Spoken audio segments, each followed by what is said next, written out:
Hey everyone, welcome to the Mind of Ro page. So for the last few weeks, I have been making some videos on how to work with the Netaru and the Orishas, on how to balance our energy centers, or in other words, our chakras. So this week I'm going to be focused on our third eye chakra.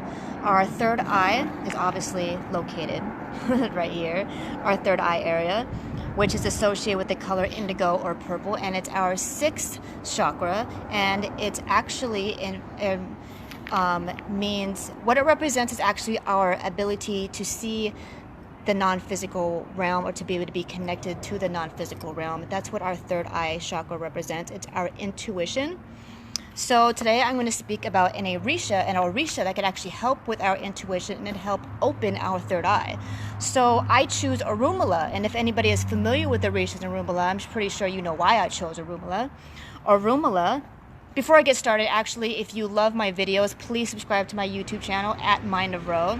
And don't forget to hit the notification bell. I'm trying to get 1,000 subscribers, because as soon as you get 1,000, you could actually start getting paid by YouTube. So please support me and subscribe to my channel and share my videos, please. Thank you. So Orunmila is the Orisha of wisdom, divinity, destiny, and prophecy. It was Orunmila who carried the wisdom of Olodumare to earth. It is he who is second to Olodumare. Olodumare, in my culture, or in our culture in Ifa, Olodumare is considered, in other words, the Most High. So to me, or to us, the Most High is actually the whole entire universe, because it doesn't get any bigger than that. And the Orishas, or I also share videos on the Netaru. So the Orishas and the Netaru basically represent Olodumare, who is everything, who is the Most High, who is the whole entire universe. There are aspects of everything and aspects of the Most High. That's who Olodumare is. So Orunmila comes second to Olodumare, just so you could tell how important Orunmila is. His number, he is associated with the number 16 because 16 represents the 16 directions.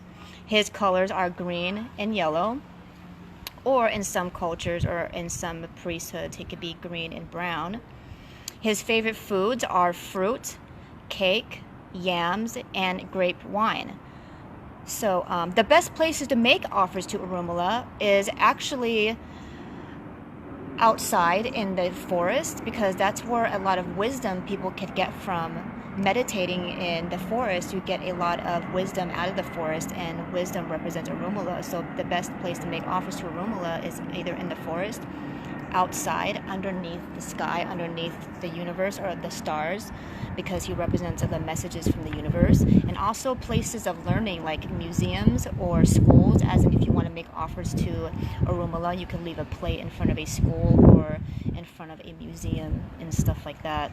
So like I said earlier, every single one of my videos, I always mention a number, colors, and foods. So what I mean by that is, if you were to offer anything to an Orisha, you would offer them foods in the number that I give you. So if he's associated with the number 16 and you want to offer him grapes, for example, it would be best to offer him 16 grapes, for example. And offer him things that are associated with his colors. Like if you want to light a candle for him or offer him anything on plates, and it's best to give it to him on plates or candles, or give him candles that are either green and yellow or green and brown. A lot of people will light a green candle and a yellow candle to pay homage or pay respect to Orunmila. So why would you contact Orunmila? Because I am right now focused on speaking about our energy centers. Right now I'm speaking about the third eye. So one of the main reasons why you would like to contact Orunmila in regards to your third eye, because he has to do with divinity, destiny, and prophecy, which is your third eye, intuition, energy. That's the reason why you would want to contact him, because if you want to know what your destiny is, if you want to know why you came here, so every single person who came to this planet and has been born into this body came here for a reason, and it's normal for us to kind of get off track of that destiny. And usually when we get off track of that destiny, we tend to hit a lot of speed bumps and rocks and have problems in our life. The more problems you have in your life means you're basically going in the wrong direction, and it's basically the universe letting you know, hey, you're going in the wrong direction, you need to go this way. That's basically what the universe is telling you. So when you tend to get on the right track and you're actually getting closer towards your higher calling and your soul's purpose in life, life tends to get a lot easier, a lot more laid back, and less problems happen.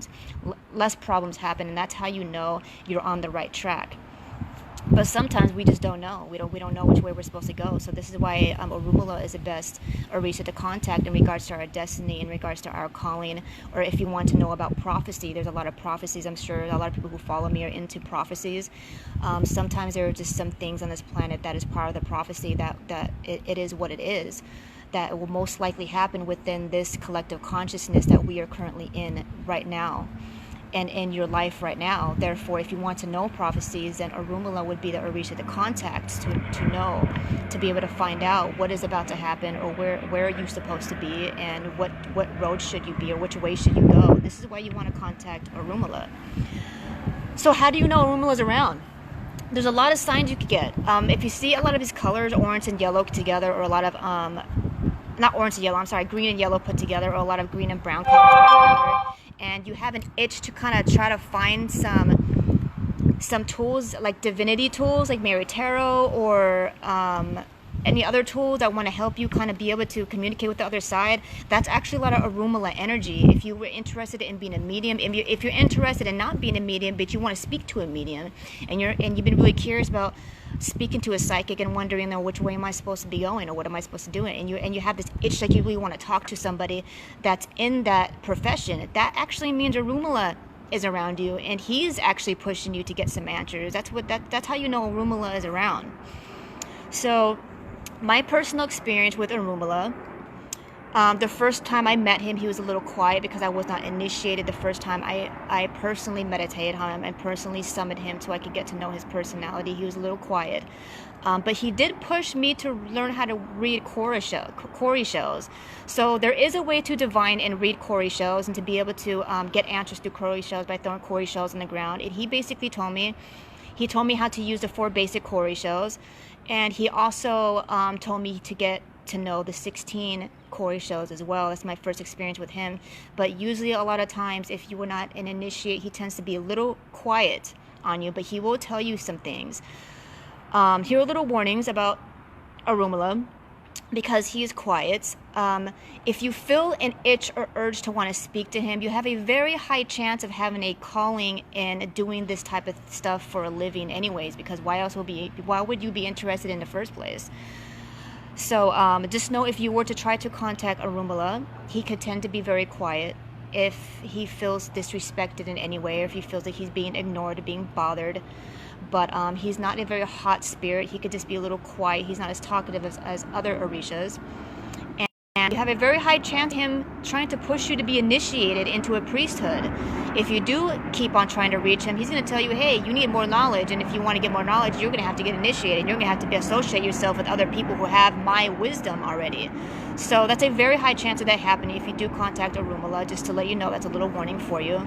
But once I got initiated, my experience with Orunmila is, once I got initiated, he talks like this all the time. He actually told me to bring people to the mat and to tell them to get readings. And one person I actually ran into Safeway recently, 2 days, I think, after I got initiated, and Orunmila was talking in my ear, and he was like, hey, bring that person to the mat. When I say bring that person to the mat, it basically means bring somebody to sit on the mat so they could get a reading done, is basically what that means. So I brought this person to my spouse at home who does readings. He's already a priest, so he could do readings on people, and it ended up saying on his reading that it's his higher calling to be a priest and be a Babalawo himself, and that's why Orunmila called him forward. So my experience with Orunmila is that once I got initiated into this practice, he talks a whole lot, and he makes you super, super, super psychic. So I was already psychic before, but now that I got initiated and I have my own personal Orunmila altar, I'm like 10 times, okay, maybe not 10 times, but I'm probably like 5 times or 3 to 5 times more psychic than I was before. Like, I'm really hella more sensitive to energy, and I could hear Orisha speaking to me and giving me messages way more than I used to before. That's my personal experience with Orunmila, and I know I'm not the only one. A lot of people have told me the same thing, that once you kind of get initiated to the knowledge of Orunmila, or get an Orunmila altar, it tends to make you feel way more psychic and way more energetically powerful, and or energetically sensitive to energies around you. That's my experience, and that's been a lot of other people's reports and experiences with Orunmila as well. So before I get done with this video, what I like to do is share some information on a good positive greeting to give Orishas when you give them offers. So I'm going to share that greeting with you really quick. So when you do give an offer to Orunmila or any other Orisha, it's good to have a greeting because it's really respectful, and you're going to actually get way more bang for your buck, if you want to say, if you give them a really positive greeting, because you're just showing a lot of respect for them.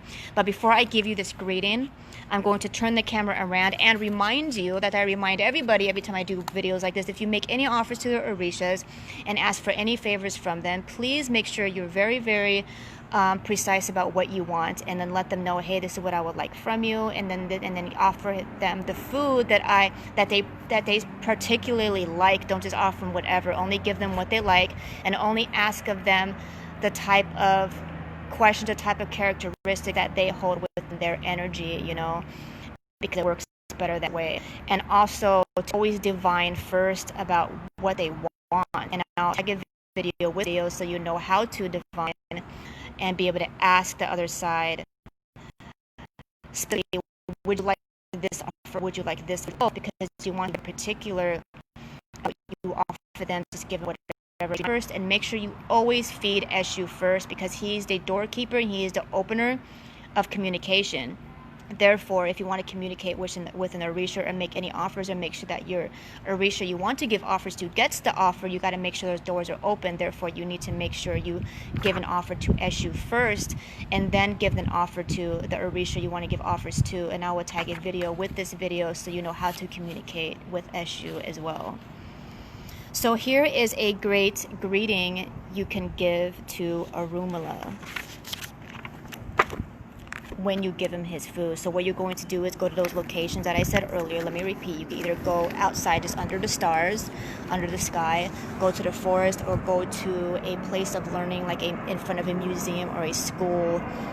And then you're going to say this greeting. Let me turn this around really quick.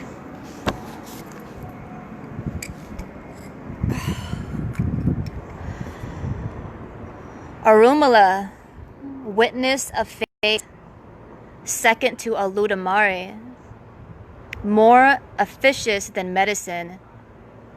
You are the immense orbit that averts the day of death. My Lord Almighty, to save mysterious spirit that fought death, I salute you every morning. Your equilibrium that adjust world forces.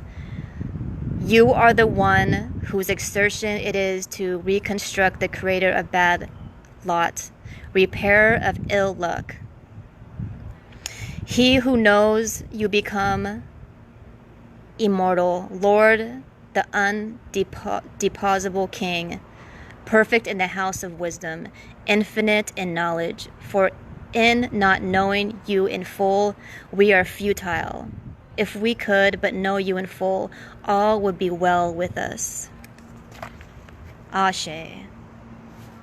If you like my videos, please subscribe to my YouTube channel at Mind of Ro, and don't forget to hit the notification bell. I also have a TikTok, Twitter, and Instagram at Mind of Ro, and a Facebook business page that is not this page, that is separate from this page, that is at The Mind of Ro. So if you like my stuff, please support me. And at Snapchat, Little Roro 253. I hope everybody is having a wise, intuitive evening. Ashe.